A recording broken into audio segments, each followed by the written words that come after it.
আলুর দমটা সিমে দেওয়ার আগে কড়াইশুঁটি দেওয়ার কথা ছিল, কিন্তু আমি সেটা ভুলে গেছিলাম। যেহেতু বাজারে এখনো কড়াইশুঁটি পাওয়া যাচ্ছে, আমার বাড়িতেও আছে, এই জন্য কড়াইশুঁটি দিয়ে দিচ্ছি হাফ বাটির মতো। তারপর 2 মিনিটের মতো সিমে রেখে দিচ্ছি। আর এই সময়ের মধ্যে দিয়ে দিচ্ছি গাওয়া ঘিটা। আর নতুন করে করছি না, 1 চামচ গাওয়া ঘি দিচ্ছি। যে কোনো নিরামিষ রান্নায় গাওয়া ঘি দিলে তার স্বাদটা বহুগুণ বেড়ে যায়। ঢেকে রেখে দিচ্ছি সিমে 5 মিনিটের মতো।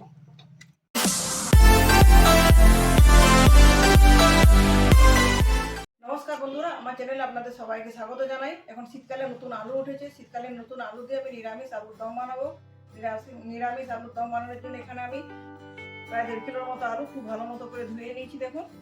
আর আলুর দমের জন্য যে মশলা লাগে তার মধ্যে এখানে 1 চামচ জিরে, 1 চামচ ধনে, 4টে শুকনো লঙ্কা, 1.5 ইঞ্চি আদা এটা পেস্ট করে নিয়েছি। এখানে আছে টক দই, এখানে 10টা কাজু আর 2 চামচ পোস্ত বেটে নিয়েছি। আছে লবণ, হলুদ, 4টে চেরা কাঁচা লঙ্কা, গোটা গরম মশলার মধ্যে লবঙ্গ, এলাচ, দারুচিনি, 2টো শুকনো লঙ্কা, চিনি, গোটা জিরে, এখানে আছে গরম মশলা, 2টো তেজপাতা, এখানে দিচ্ছি গোলমরিচের গুঁড়ো, আর এখানে দিচ্ছি পাঁচফোড়নের গুঁড়ো। এবার একটা বড় কড়াই নিচ্ছি, কড়াইতে নিয়ে নিচ্ছি অনেকটাই জল। এর মধ্যে আলুগুলো দিয়ে দিচ্ছি প্রথমে, তার সাথে দিয়ে দিচ্ছি লবণ। এই আলুগুলো খুব ভালো মতো সিদ্ধ করে নিচ্ছি। এমন সিদ্ধ করবো যাতে আলুটা গলে না যায়। আর লবণ দেওয়ার কারণে আলুর উপরে যেটুকু নোংরা আছে এটুকু ধুয়ে পরিষ্কার হয়ে যাবে, আলুটাও সিদ্ধ হয়ে যাবে তাড়াতাড়ি। বন্ধুরা ফিরে এলাম আমি আধ ঘন্টা পর। এই আধ ঘন্টা সময় ধরে আমি আলুটা সিদ্ধ করে নিয়েছি।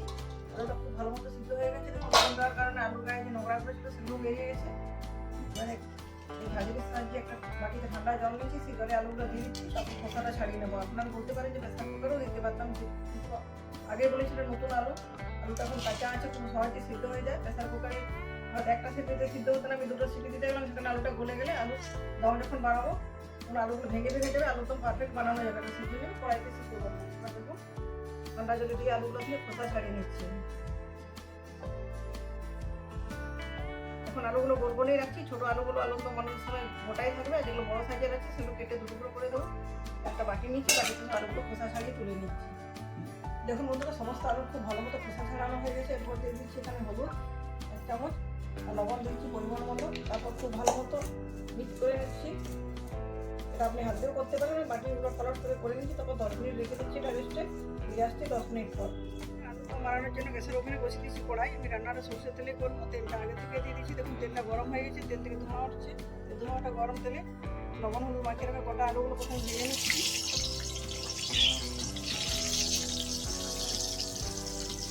ছোটো সাইজের আলুগুলো আমি গোটায় রেখে দেবো। ভাজার পর বড়ো সাইজ যেগুলো আছে সেগুলো কেটে 2 টুকরো করে নেবো। আলুগুলো লাল লাল করে ভেজে নেবো। এই সময়টাতে 4-5 মিনিট সময় লাগবে। আলুগুলো যেহেতু সিদ্ধ করে নিচ্ছি, খুব সাবধানে আলতো হাতে নেড়ে ফেড়ে আলুগুলো ভেজে নিতে হবে। 1.5 কিলোর মতো আলু নিচ্ছি, যেন সব আলুটা একসাথে ভাজা যাবে না, আলুটা 2টো ব্যাচে ভেজে নিচ্ছি। দেখুন বন্ধুরা প্রথম ব্যাচের আলুগুলো 4-5 মিনিট ধরে খুব ভালো মতো লাল লাল করে ভেজে নিচ্ছি। এগুলো তেল থেকে তুলে নিচ্ছি। এভাবে বাকি আলুগুলো ভেজে নিয়ে ফিরে আসছি। বন্ধুরা সব আলুগুলো ভাজা হয়ে গেছে, তেল থেকে তুলে নিচ্ছি। 2টো ব্যাচের সব আলুগুলো। কড়াইতে অনেকটাই তেল আছে, আর তেল দিচ্ছি গোটা গরম মশলা, 2টো শুকনো লঙ্কা, 2টো তেজপাতা,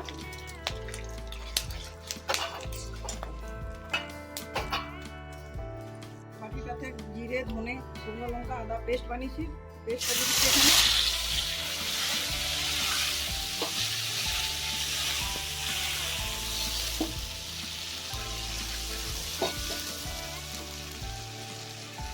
যে বাটিটাতে পেস্ট বানিয়েছি সেই বাটিটা ধুয়ে একটু জল দিচ্ছি, যাতে মশলাটা পুড়ে না যায়। মশলাটা খুব ভালো মতো 1-2 মিনিট ধরে কষিয়ে নিচ্ছি। মশলাটা খুব ভালো মতো কষানো হয়ে গেছে, মশলা থেকে তেল ছেড়ে দিয়েছে। এর পর্যায়ে দিচ্ছি 1 চামচ হলুদ গুঁড়ো, 1 চামচ লবণ, কাশ্মীরি লাল লঙ্কার গুঁড়ো। এটা ঝালের জন্য নয়, এটা শুধুমাত্র কালারটা খুব ভালো আসবে।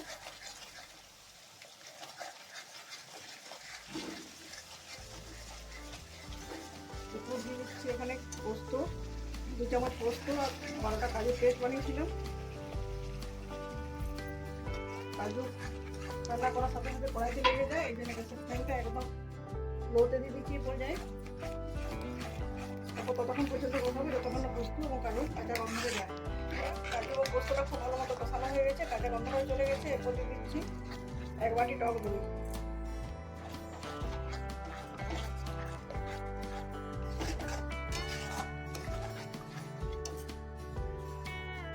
মানে ঝালের জন্য যেহেতু শুকনো লঙ্কা বেটে নিয়েছিলাম, আর দইটা দিচ্ছি টক, স্বাদে ব্যালেন্সের জন্য দিচ্ছি 1 চামচ চিনি।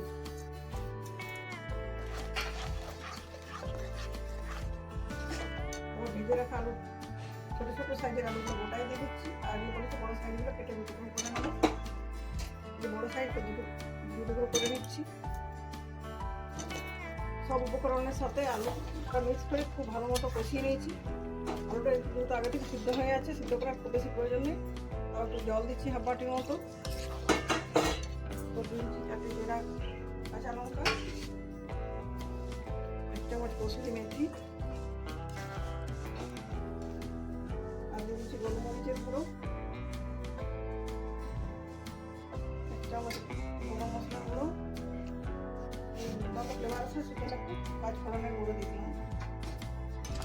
সব দেওয়ার পর লো মিডিয়াম থেকে ঢেকে দিচ্ছি 2 মিনিটের মতো। তারপর নামাবার আগে 1 চামচ গাওয়া ঘি দিয়ে নামিয়ে নেব।